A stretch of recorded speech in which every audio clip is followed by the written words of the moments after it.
महीने के बाद मैं आपके बीच प्रेस कॉन्फ्रेंस को संबोधित करने के लिए आया हूँ।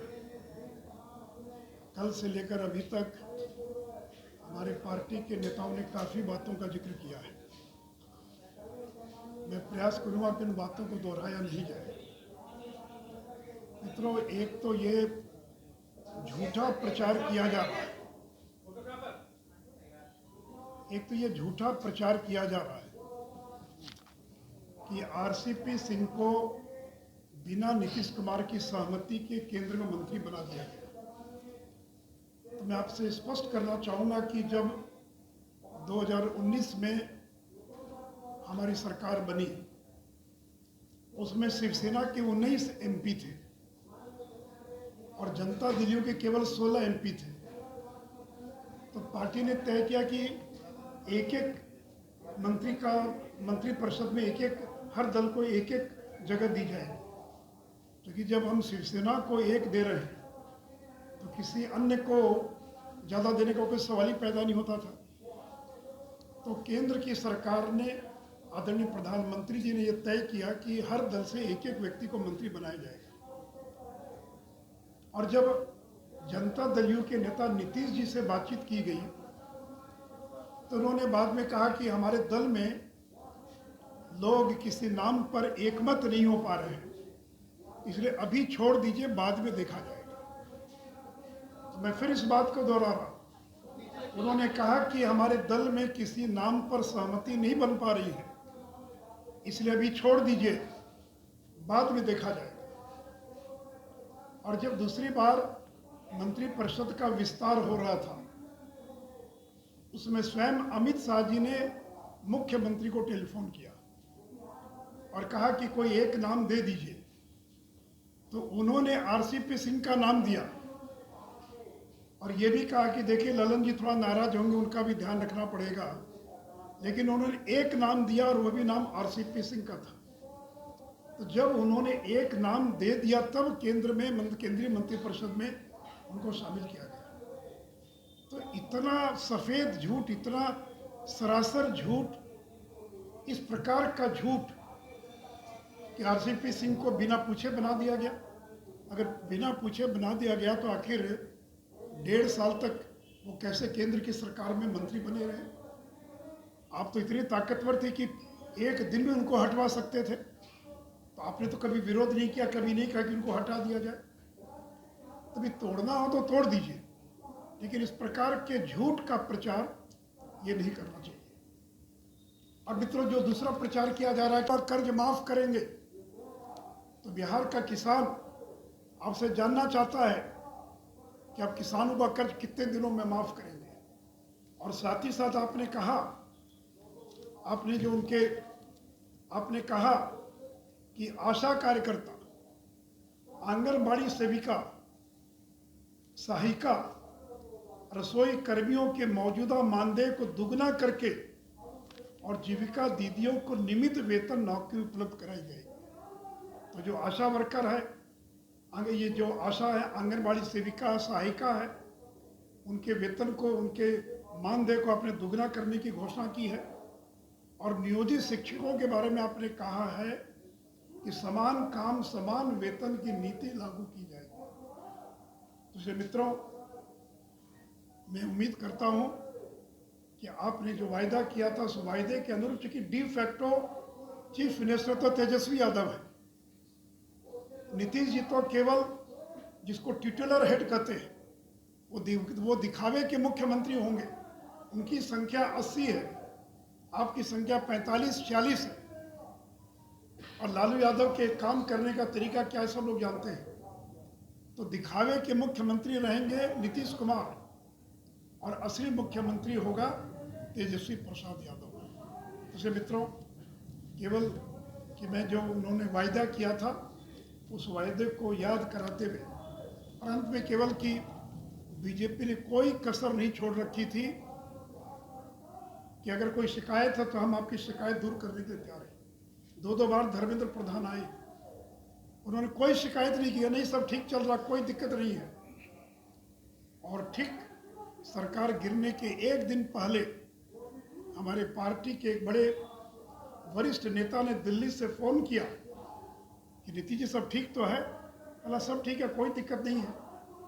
तो पूछा कि ये ललन सिंह का बयान आ रहा देख रहे हैं टीवी पर, तो कहा कि जैसे आपकी पार्टी में गिरिराज सिंह है वैसे हमारे पार्टी में ललन सिंह है, आप इन बयानों की चिंता मत कीजिए।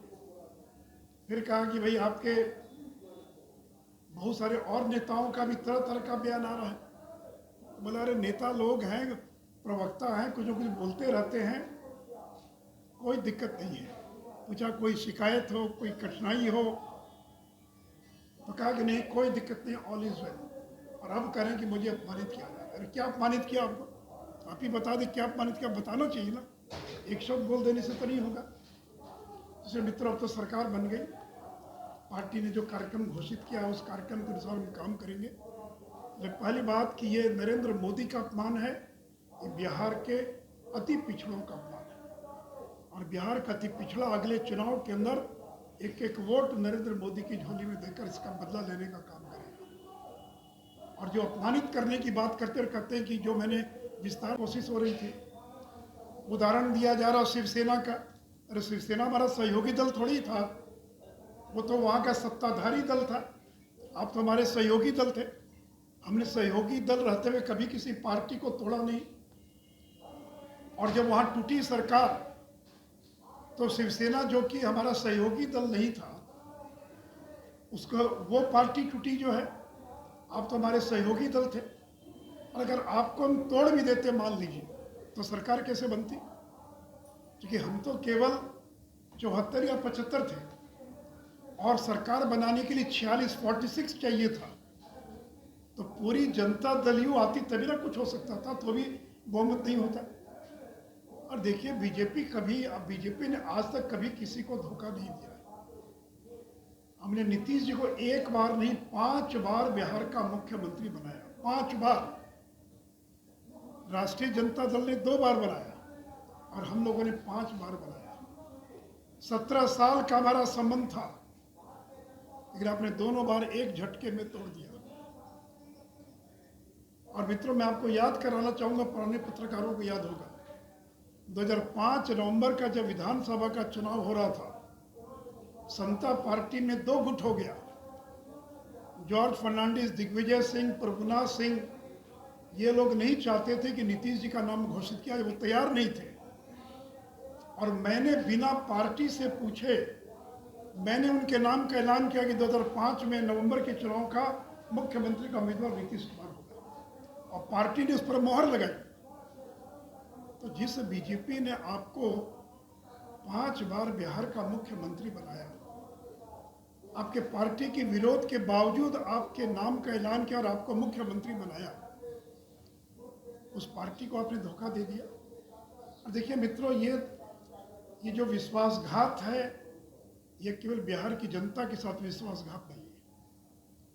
2020 के अंदर वोट मिला नरेंद्र मोदी के नाम पर, आपके नाम पर वोट नहीं मिला। अगर आपके नाम पर भी वोट मिला होता तो हम 150 पौने 200 पार कर जाते। अगर आपके नाम पर वोट मिला होता तो आपको कल 43 सीट नहीं मिली होती। जब लगा कि हालांकि स्थिति ठीक नहीं है, तो नरेंद्र मोदी ने एक दिन में 3-3, 4-4 रैलियां की, जी जान लगा दिया। तो 2020 का जनादेश नरेंद्र मोदी के नाम पर, 2020 का जनादेश नरेंद्र मोदी का जनादेश है। और 2020 में जब नरेंद्र मोदी आए, तो ये तो समाज के सभी तबकों का वोट मिल रहा था। लेकिन जो अति पिछड़ा समाज है, जो 30-35% है, क्योंकि नरेंद्र मोदी अति पिछड़ा समाज से आते हैं, अति पिछड़ा समाज उनको अपना नेता मानता है। अति पिछड़ा का एक एक वोट गिनकर नरेंद्र मोदी की झोली में पड़ गया, तब आप मुख्यमंत्री बने और तब बिहार के अंदर हमारी सरकार बनी। तो नीतीश जी, ये केवल नरेंद्र मोदी का अपमान और नरेंद्र मोदी के साथ विश्वासघात नहीं है, ये बिहार के जो अति पिछड़ा समाज है, जो 30% अति पिछड़ा है, उसको आपने अपमानित किया है। और ये वही राजद के लोग हैं जिनके 15 साल में अगर सबसे ज़्यादा कोई प्रताड़ित हुआ तो अति पिछड़ा समाज के लोग हुए, जिनकी ज़मीनों पर कब्जा कर लिया जाता था, मार के भगा दिया जाता था, वोट नहीं देने दिया जाता था। और जिसको लालू जी ने कभी जिन कहा था, वो जिन जब आपके साथ आ गया तब सरकार बनी। आज वो जिन आपके साथ नहीं है, वो भारतीय जनता पार्टी के साथ है, नरेंद्र मोदी के साथ है। इसलिए ये गलतफहमी ना रहे। 2015 और 2020 में बहुत अंतर है। उस समय अति पिछड़ा आपके साथ था, आज नरेंद्र मोदी के साथ है। और नरेंद्र मोदी की लोकप्रियता पहले की तुलना में कई गुना ज़्यादा है। और मित्रों, आरजेडी से तो आपने कहा मैं भ्रष्टाचार के मुद्दे पर कोई समझौता नहीं करूँगा, और कहा कि तेजस्वी ने कोई जवाब नहीं दे पाए, इसे मैं गठबंधन तोड़ूंगा। उस समय तो केवल सीबीआई ने छापा मारा था, अब तो सीबीआई ने चार्जशीट फाइल कर दिया। तो आपके मंत्रिमंडल में जो डिप्टी सीएम बनने जा रहे हैं वो चार्जशीटेड है, भ्रष्टाचार के मामले में चार्जशीटेड है, वो बेल पर है। कल कोर्ट अगर चाहे तो उनकी बेल को खारिज कर सकता है, उनको दोबारा जेल भेज सकता है। तो तेजस्वी यादव ये भ्रष्टाचार से जुड़े आईआरसीटीसी घोटाले के मामले में ये चार्जशीटेड है, ये बेल पर है, उनका ट्रायल शुरू हो गया है और इतने पुख्ता सबूत हैं कि उस ट्रायल का परिणाम उनकी जेल जाने में भी हो सकता है, उनकी सजा के रूप में भी हो सकता है। तो आपकी मंशा क्या है? क्या आप राष्ट्रीय जनता दल को तोड़ना चाहते हैं?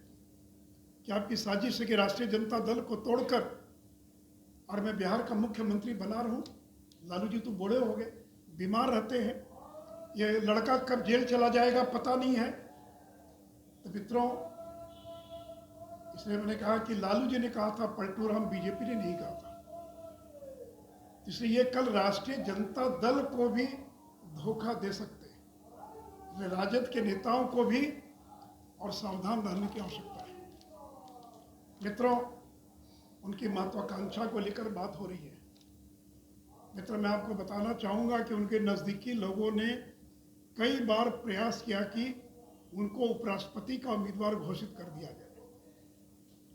उनके लोग आए, हमारे नेताओं से मिले और कहा कि नीतीश जी को उपराष्ट्रपति बना दीजिए, बिहार में आप सरकार चलाइएगा आप लोग। लेकिन जब बीजेपी का अपना बहुमत है तो हम किसी दूसरे को क्यों उपराष्ट्रपति बनाते हैं? तो पता नहीं, मुझे शायद यह भी कोई कारण हो सकता है। और मित्रों, नई सरकार बन गई है, आज शपथ ग्रहण होगा और मैं केवल राष्ट्रीय जनता दल को स्मरण कराना चाहूँगा कि तेजस्वी यादव ने प्रेस कॉन्फ्रेंस में कहा था, अपने हर भाषण में कहा था और कहा था कि 15 वर्ष के एनडीए शासन में रिक्त पड़े 4.5 लाख पद भरने के साथ साथ 5.5 लाख स्थायी पदों का सृजन, कुल 10 लाख स्थायी नौकरियों की समयबद्ध बहाली की प्रक्रिया पहली ही कैबिनेट बैठक में पहले दस्तखत के साथ शुरू हो। तो मित्रों, तेजस्वी यादव को इसी नाम पर वोट मिला, इतनी बड़ी संख्या में सीटों को जीतने में उनको सफलता मिली। तो मैं इनको याद कराना चाहूँगा, आज या कल मंत्रिपरिषद के गठन के बाद जब कैबिनेट की पहली बैठक होती है तो आपका वायदा था, हर भाषण में आप जोर जोर से कहते थे कि कैबिनेट की पहली बैठक में और पहला हस्ताक्षर होगा कि बिहार के 10 लाख लोगों को रोजगार दिया जाएगा। सरकारी नौकरी, रोजगार यानी प्राइवेट सेक्टर में नहीं, सरकारी नौकरी दी जाएगी। इसमें क्या आपको स्मरण कराना चाहूँगा और हम रोज रोज आपको स्मरण कराते रहेंगे कि आपका 10 लाख नौकरियों का वायदा था, आप उस वायदे को पूरा कीजिए।